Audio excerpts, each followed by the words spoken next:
రైతు వారోత్సవాలు నిర్వహిస్తుంది.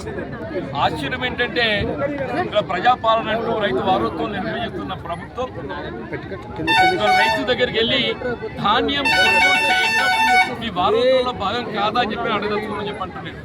ఇక్కడ రాజకీయాలకు అతీతంగా టీఆర్ఎస్ పార్టీ అని కాకుండా టీఆర్ఎస్ పార్టీ కానీ ఇతర రాజకీయ పార్టీ అన్నీ కూడా రైతుకు సంఘీభావంగా రైతుకు అండగా నిలబడే విధంగా జగిత్యాల జిల్లాలో ముఖ్యంగా చొప్పని నియోజకవర్గం కొడిమేల మల్యాల మండలాలలో గత 25 రోజులకి వెళ్ళి ఎక్కడికెక్కడ ధాన్యం రాజులు కుప్పలు కుప్పలుగా పడి ఉంటే కొనుగోలు ఆరంభింపు చేయబడలేకపోవడం దృశ్యం కావాలని చెప్పాను. నేను ఇవాళ ఏదైతుందో వాళ్ళ గత సంవత్సరం ఇదే జగిత్యాల జిల్లాలో 4 లక్షల పైచులకు ఏదైతుందో లక్ష్యం ఉంటే 1,25,000 మెట్రిక్ టన్నులు ఏదైతుందో వరి ధాన్యాన్ని సేకరణ చేయడం జరిగింది. అంటే 25% సేకరణ చేసిన గత సంవత్సరం. ఈ సంవత్సరం కేవలం 20,000 మెట్రిక్ టన్. అంటే ఏంటి దాని అర్థం 5% కూడా సేకరణ చేయలేదు. రేవంత్ రెడ్డి గారు ముఖ్యమంత్రిగా బాధ్యత చేపట్టి 3వ సంవత్సరమే. ఇక్కడ 3 సంవత్సరాలు మీరు అనుభవంతో ఏదైతుందో మరింత మెరుగైన రీతిలో రైతుకు కష్టం లేకుండా ఇబ్బంది లేకుండా ధాన్యం సేకరణ చేయాలి. అది పోయి ఏదైతుందో మరింత భారం పడే విధంగా ఇవాళ ఈ సంవత్సరం రైతు చూస్తుంటే ఎక్కడికక్కడ రోడ్ల మీద పడిగాపులు కాల్సిన పరిస్థితి వచ్చిందంటే దీనికి ఎవరు బాధ్యత చెప్పట్టు. మీరు ఇప్పుడు మిత్రులు అన్నట్టు ఏది ఇస్తుందో ఇక్కడ మీరు రుణమాఫీ ఎగ్గొట్టిండు, రైతు భరోసా ఎగ్గొట్టిండు, ఇక్కడ పంటల బీమా ఎగ్గొట్టిండు, ఊసే లేదు. ఇక్కడ మీరు ఎన్నికల సమయంలో చేసిన వాగ్దానాలని కాకుండా గత బీఆర్ఎస్ ప్రభుత్వం కేసీఆర్ గారు అమలు చేసినటువంటి కార్యక్రమాలు కూడా అమలు చేయబడలేక అన్నాడు కేసీఆర్ గారు ఏదిస్తుందో దేశంలోనే ఎక్కడ లేని విధంగా తెలంగాణ రాష్ట్రంలో రైతుకు పెట్టుబడి సమకూర్చబడే విధంగా ఎకరా 10,000 రూపాయలు సమకూరిస్తే మీరేమైనా 15,000 ఇస్తామని చెప్పి అన్నారు. వీళ్ళు 15,000 కాదు కదా, ఆ 10,000 దిక్కు లేదని చెప్పండి. వీళ్ళు పెట్టుబడి సమకూర్పే కానీ పంటల బీమా కానీ రుణ మాఫీ కానీ ఇలా ధాన్యం సేకరణ చివరికి ఏదిస్తుందో 6 కాలం కష్టపడి మరి సాగు చేస్తే రైతు అమ్ముకునే సమయం వస్తే పడిగాపులు కాసే పరిస్థితి రావడం చెప్పట్లేదు. ఇలా ప్రతి క్వింటల్ వెనుక 5 కిలోలు దోపిడీ అవుతుంది. ప్రతి సంచికి 2 కిలోలు అదనంగా అంటే వీళ్ళ 2.5 సంచులకు ఎంత అవుతుంది? 5 కిలోలు అవుతుందా? 5 కిలోలు అంటే 5 × 20 రూపాయలు లెక్క పెట్టుకున్నా కానీ 100 రూపాయలు అవుతుందా? ఎకరానికి 30 క్వింటల్ అంటే 30 × 20 6,000 రూపాయలు, 3,000 రూపాయలు అని చెప్పంటున్నాం. 3,000 రూపాయలు ప్రతి ఎకరా మీద రైతు నష్టపోతుందని చెప్పంటున్నాం. ఇందుకైనా మనం కోరుకున్నట్టు ప్రభుత్వం చెప్పంటున్నారు. దయచేసి ఏది ఎత్తుందో ఎవరమే కానీ రైతు పక్షాన్ని నిలబడి మరి రైతుకు అండగా నిలబడి సమస్యల పరిష్కారంగా పాటుపడడం మన బాధ్యత అని చెప్పంటున్నాం. ఇప్పుడే అదనపు కలెక్టర్ గారు మాట్లాడిండ్రు. ఇవాళ అదనపు కలెక్టర్ గారు ఏదైతే వారే స్వయంగా అంగీకరిస్తున్నారు. గత సంవత్సరానికి ఈ సంవత్సరం కొంత ఇబ్బంది జరుగుతున్న మాట వాస్తవం. గత సంవత్సరానికి ఈ సంవత్సరం ఏదైతుందో మేము ఆశించిన మేరకు ఏదైతే ధాన్యాన్ని సేకరణ చేయలేకపోయినాం. మీరు ఈ రోజుకి వెళ్ళి ఏదైతుందో ధాన్యం సేకరణ రైతుకి ఇబ్బంది కలగకుండా రైతుకి ఏదైతుందో ఏ విధమైన అదనపు తూకం లేకుండా నిబంధనలు ఏదైతుందో కేవలం మాయిశ్చరే కాదు, మాయిశ్చర్తో పాటుగా మనం ఫ్లెక్సీలు కడతాయి ప్రతి సెంటర్లు. అంటే 16% ఫారెన్ మెటీరియల్ ఉండొచ్చు. తప్ప తాలు దుమ్ము ధూళి అన్నీ కూడా ఏదైతే 16% ఉండొచ్చు అంటున్నాను. అంటే ఎక్కడ కూడా ఏదైతే పట్టాలనే నిబంధన లేదు, ఏట కూడా ధాన్యం పట్టాలనే నిబంధన లేదు.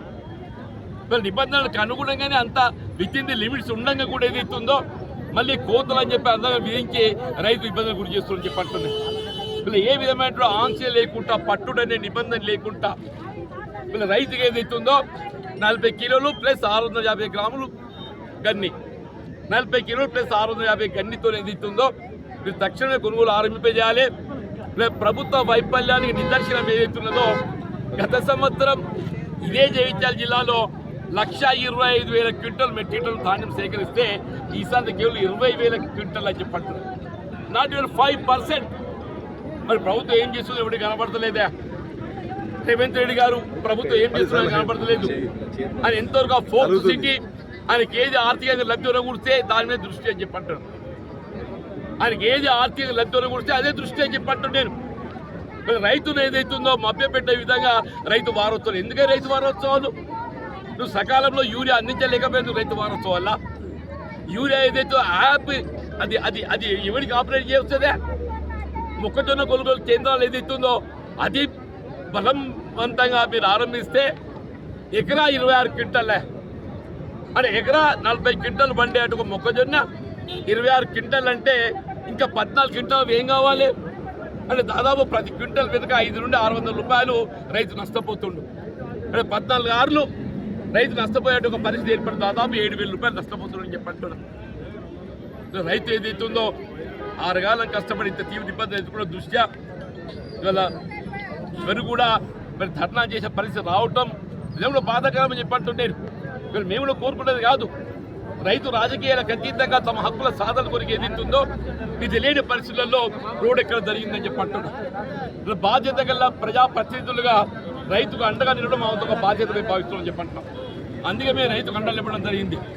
పోలీసు అధికార యంత్రాంగం కామ్యప్పటికి అధికారం ఉంటుంది అనుకుంటున్నా తెలుసలేదా? బలవంతాన్ని ఈడ్చుకెళ్లే ప్రయత్నం చెప్పంటున్నా.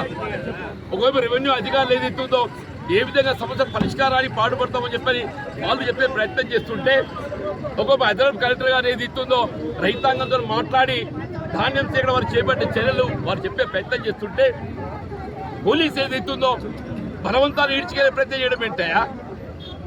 అంటే నిజంగా కూడా నా సుదీర్ఘ ప్రజా జీవితం 4 దశాబ్దాలల్లో ఇది ఏకపక్షంగా నియంత్రణతో పోగొడుతోని పనిచేసే పోలీసు అధికార యంత్రాంగం చూడలేదు. ఇది ఎప్పటికీ శాశ్వతం కాదని చెప్పంటున్నా. ఏదైనా మేము ఎంతటి తీవ్ర సమస్య ఒత్తిళ్లలోనైనా కానీ రైతు పక్షాన్ని నిలబడడం బీఆర్ఎస్ పార్టీ యొక్క లక్ష్యం అని చెప్పంటున్నాను. ఇది కేసీఆర్ గారి యొక్క ఆలోచన విధానం అని చెప్పంటున్నాను. వారు స్వయంగా ఒక రైతు బిడ్డగా ఏది ఇస్తుందో ప్రతి బీఆర్ఎస్ కార్యకర్తకే కానీ వారికి ఒక సూచన ఏంటంటే రైతులు ఎక్కడ ఏ విధంగా ఇబ్బందుల్లో ఉన్నా కానీ వారికి అండగా నిలవడం ఏది ఇస్తుందో బాధ్యత భావించాలని పేర్కొన్నారు. దానికి అనుగుణంగా నీ వల్ల మరి చొప్పద నియోజకవర్గం కొడిమేల అంటే మొత్తం జగిత్యాల జిల్లాను ప్రతిబింబింపజేస్తుంది. ఇప్పటికైనా మరి రాష్ట్ర ప్రభుత్వం జగిత్యాల జిల్లా అధికార యంత్రాంగం కళ్ళు తెరిచి ఈ పరిస్థితి మరి దీన్ని ఏ విధంగా సరి చేస్తారు, రేపటికెళ్ళేది ఎక్కడికక్కడ కళ్ళాలలో మరి ధాన్యం సేకరణ ఏ విధంగా అదనపు తూకం లేకుండా ఏదో అదనపు తూకం లేదు మొత్తం ఆయుష్లు వచ్చిందా మీరు 13% పోయి 10% లోపలికి వచ్చేసి ఫారిన్ కంటెంట్ కూడా ఏదైతుందో 16% కంటే లోపడే ఉందని చెప్పంటున్నాం. అప్పుడు వెంటనే ధాన్యాన్ని సేకరణ చేయండి, లారీ మూవ్మెంట్ చేయండి. మొక్కజొన్న కొనుగోలు కేంద్రాలు అయితే అటు జోకుతున్నాడు కానీ దాన్ని నిలువ చేసే గోదాముల మరి సామర్థ్యం లేక లారీలో మూవ్మెంట్ లేదు అని చెప్పంటారు. దయచేసి రైతు వారోత్సవాలు సంబరాలు కాదు నాయన. ఇలా ముఖ్యమంత్రి గారు ఏదైతుందో ఒక రైతుగా ఆలోచన చేయి.